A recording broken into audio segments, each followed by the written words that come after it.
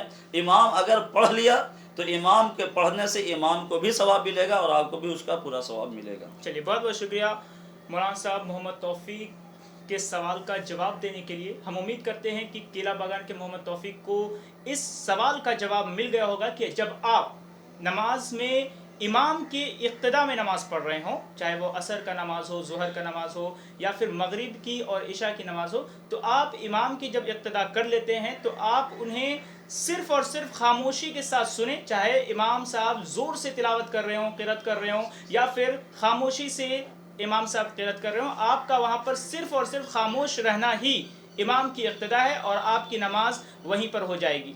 چلیے، بہت بہت شکریہ ہمارے ساتھ جڑنے کے لیے. ہم اپنے مولانا اسلم رضا صاحب کے بھی شکر گزار ہیں کہ انہوں نے اپنا وقت نکال کر ہمارے دفتر پر آئے اور ان تمام پہلوؤں پر بات چیت کی اور ہمیں زیادہ سے زیادہ جانکاری دینے کی کوشش کی. ہم اور بھی نور رمضان ایپیسوڈ میں آپ کے لیے اور بھی بہت ساری جانکاریاں لے کر آئیں گے اور کئی ٹاپکس کو لے کر رمضان کے تعلق سے بڑے بڑے علماء کرام کے ساتھ بات چیت کرنے کی کوشش کریں گے. فی الحال دیجیے ہمیں اجازت اور دیکھتے رہیے حالات بنگال نیوز ٹیک انڈیا. شکریہ.